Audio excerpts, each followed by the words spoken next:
2023 সালের মার্চ মাসে রুশ প্রেসিডেন্ট ভ্লাদিমির পুতিনের বিরুদ্ধে গ্রেপ্তারি পরোয়ানা জারি করেছিল আন্তর্জাতিক অপরাধ আদালত বা আইসিসি। ওই সময় সাবেক মার্কিন প্রেসিডেন্ট জো বাইডেন পুতিনকে একজন যুদ্ধাপরাধী আখ্যায়িত করে বলেছিলেন এই গ্রেপ্তারি পরোয়ানা ন্যায়সঙ্গত।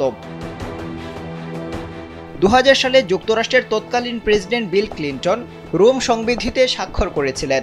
ওই সংবিধির আলোকে আন্তর্জাতিক অপরাধ আদালত প্রতিষ্ঠা করা হয়েছিল, কিন্তু যুক্তরাষ্ট্রের সিনেট কখনো ওই চুক্তিকে আইনিভাবে বাধ্যতামূলক করতে অনুসমর্থনের জন্য পদক্ষেপ নেয়নি। বিল ক্লিন্টন রোম সংবিধিতে স্বাক্ষরের 2 বছর পর যুক্তরাষ্ট্রের সাবেক প্রেসিডেন্ট জর্জ ডব্লিউ বুশ আনুষ্ঠানিকভাবে আন্তর্জাতিক অপরাধ আদালতের সঙ্গে যুক্তরাষ্ট্রের সব ধরনের সম্পৃক্ততার অবসান ঘটান। স্যান্ডেলিনা সো, রূপচর্চায় আভিজাত্য।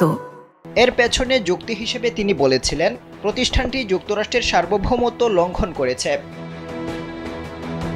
এদিকে ট্রাম্প প্রশাসন প্রকাশ্যে আইসিসির প্রতি বৈরিতা করছে। নেদারল্যান্ডসের হেগ শহরে অবস্থিত এই আদালতের বেশ কয়েকজন কর্মকর্তার উপর নিষেধাজ্ঞা আরোপ করেছে ওয়াশিংটন।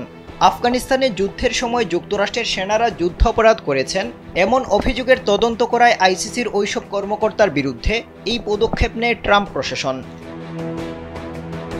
এজন্য আন্তর্জাতিক অপরাধ আদালতের গ্রেপ্তারি পরোয়ানার কার্যকারিতা যুক্তরাষ্ট্রের মাটিতে নেই। আইসিসির এখতিয়ারের এই ঘাটতি পুতিনের সঙ্গে ট্রাম্পের বৈঠকের স্থান হিসেবে আলাস্কাকে বেছে নেওয়ার একটি কারণ। এজন্য যুক্তরাষ্ট্রের মাটিতে পা রাখার পরও পুতিনকে গ্রেপ্তার করা হয়নি।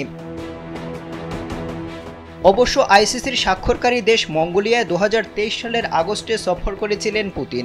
ওই সময় তাকে গ্রেপ্তারি পরোয়ানা তামিলের অনুরোধ করা হলেও তাতে অস্বীকৃতি জানিয়েছিল দেশটি।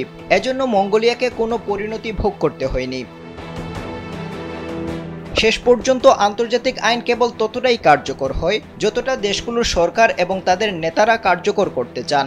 আর এক্ষেত্রে মার্কিন প্রেসিডেন্ট ডোনাল্ড ট্রাম্প রুশ প্রেসিডেন্ট ভ্লাদিমির পুতিনের সঙ্গে দেখা করতে চান এবং এই সাক্ষাৎকার তার পছন্দের হওয়ায় পুতিনের কিছুই হয়নি।